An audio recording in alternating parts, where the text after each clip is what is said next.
The Adventures of Huckleberry Finn by Mark Twain. Chapter 15. We judged that 3 nights more would fetch us to Cairo, at the bottom of Illinois, where the Ohio River comes in, and that was what we was after. We would sail the raft and get on a steamboat and go way up the Ohio amongst the free states, and then be out of trouble. Well, the second night a fog begun to come on, and we made for a towhead to tie to, for it wouldn't do to try to run in a fog. But when I paddled ahead in the canoe, with the line to make fast, there warn't anything but little saplings to tie to.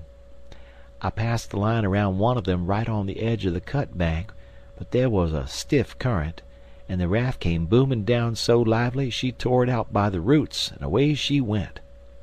I see the fog closing down. It made me so sick and scared I couldn't budge for most half a minute, it seemed to me. And then there warn't no raft in sight. You couldn't see 20 yards. I jumped into the canoe and run back to the stern and grabbed the paddle and set her back a stroke. But she didn't come. I was in such a hurry I hadn't untied her.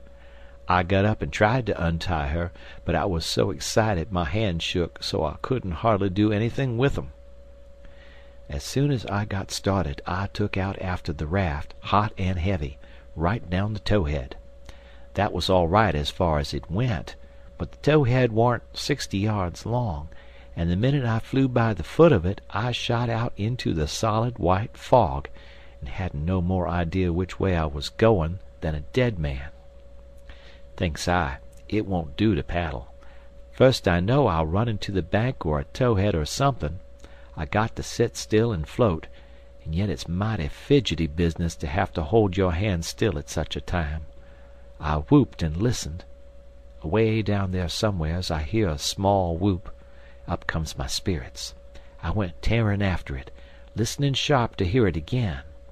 The next time it come I see I warn't heading for it, but heading away to the right of it.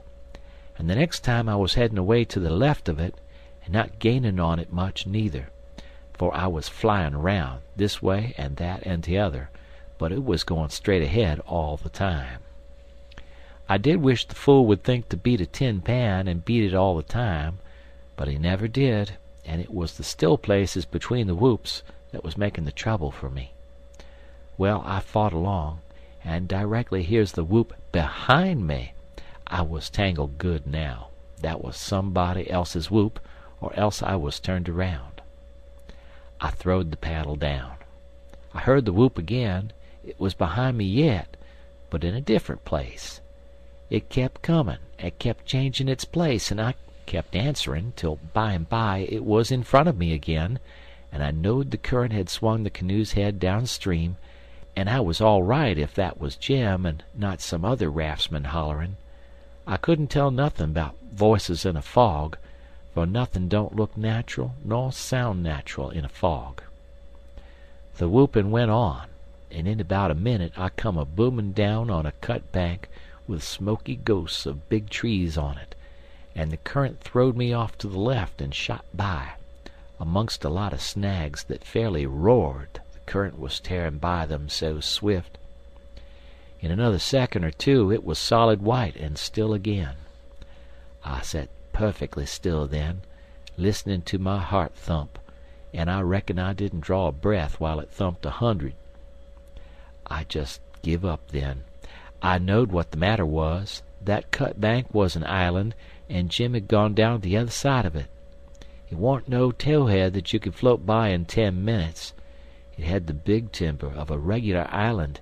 It might be 5 or 6 miles long and more than half a mile wide. I kept quiet, with my ears cocked, about 15 minutes, I reckon. I was floating along a course, 4 or 5 miles an hour, but you don't ever think of that. No, you feel like you're laying dead still on the water, and if a little glimpse of a snag slips by, you don't think to yourself how fast you're going, but you catch your breath and think, my, how that snag's tearing along. If you think it ain't dismal and lonesome out in a fog that way by yourself in the night, you try it once. You'll see. Next, for about half an hour, I whoops now and then.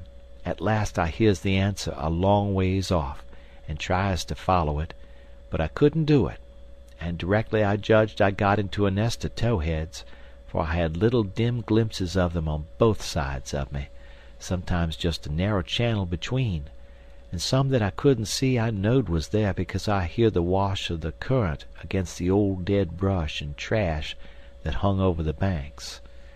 Well, I warn't long loosing the whoops down amongst the towheads, and I only tried to chase them a little while, anyway, because it was worse than chasing a jack-o'-lantern. You never know to sound dodge around so, and swap places so quick and so much. I had to claw away from the bank pretty lively 4 or 5 times to keep from knocking the islands out of the river, and so I judged the raft must be butted into the bank every now and then, or else it would get further ahead and clear out of hearing. It was floating a little faster than what I was. Well, I seemed to be in the open river again by and by, but I couldn't hear no sign of a whoop nowheres. I reckon Jim had fetched up on a snag, maybe, and it was all up with him.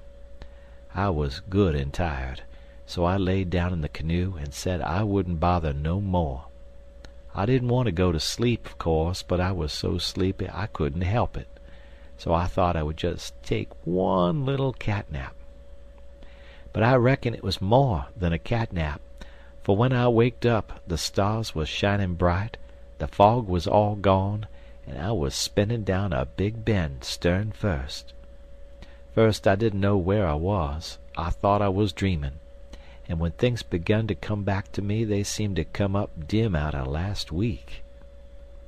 It was a monstrous big river here, with the tallest and the thickest kind of timber on both banks, just a solid wall, as well as I could see by the stars. I looked away downstream and seen a black speck on the water. I took after it, but when I got to it, it warn't nothing but a couple of saw logs made fast together.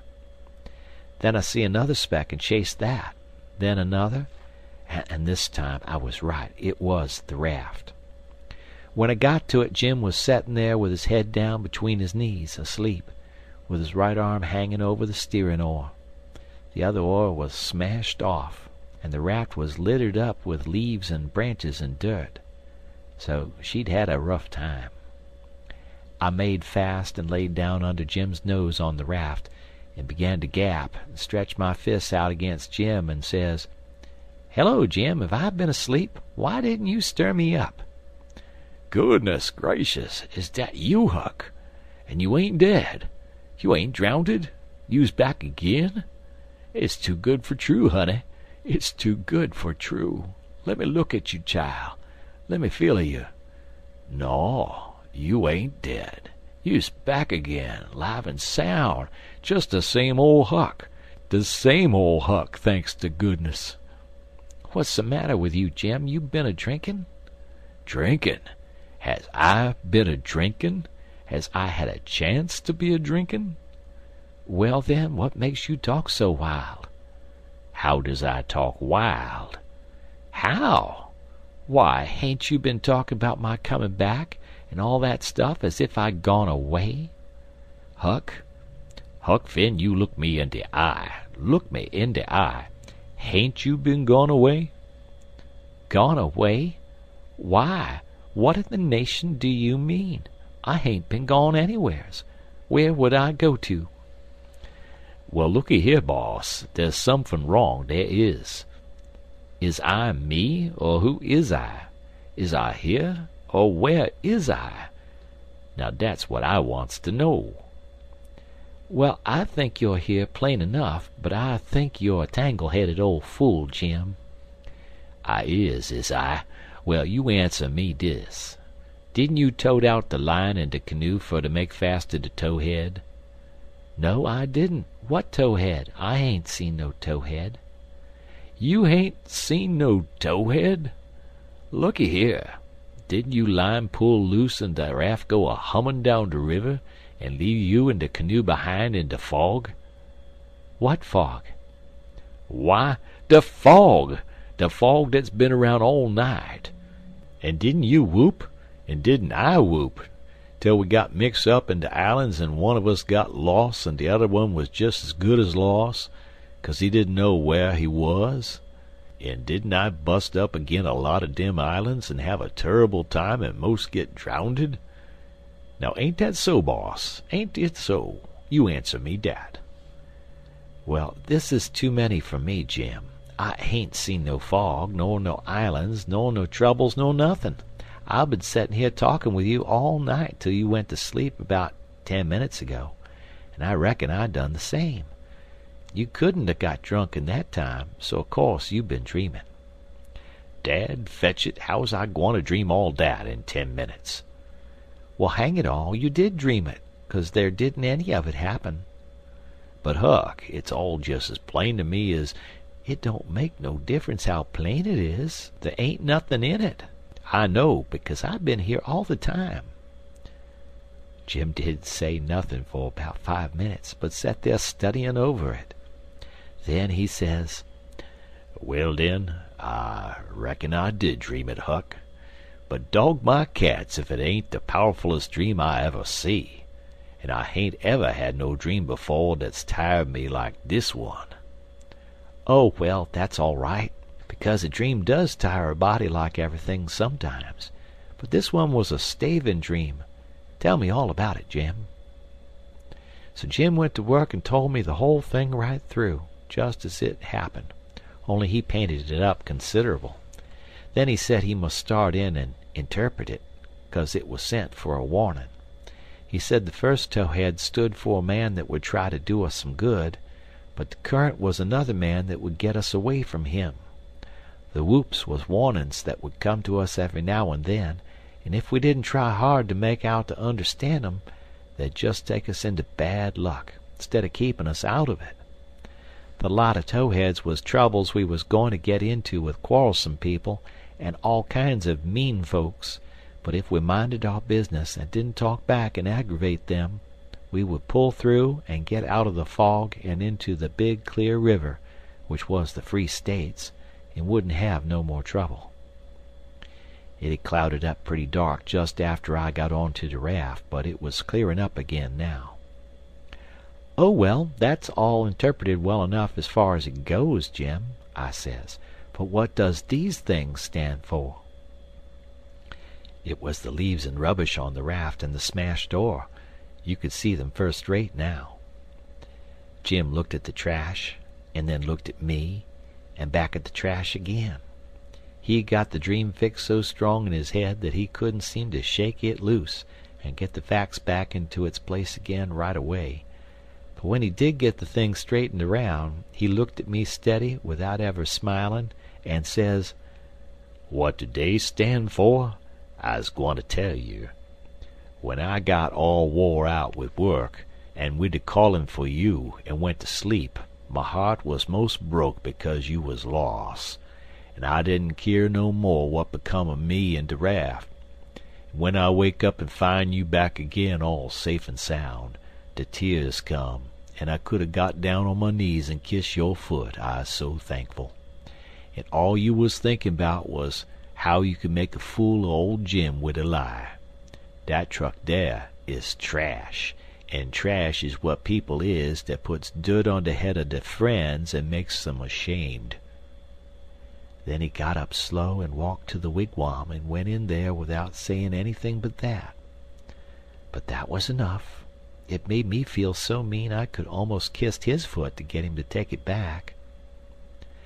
It was 15 minutes before I could work myself up to go and humble myself to a nigger, but I done it, and I warn't ever sorry for it afterwards, neither. I didn't do him no more mean tricks, and I wouldn't have done that one if I'd have knowed it would make him feel that way. End of chapter.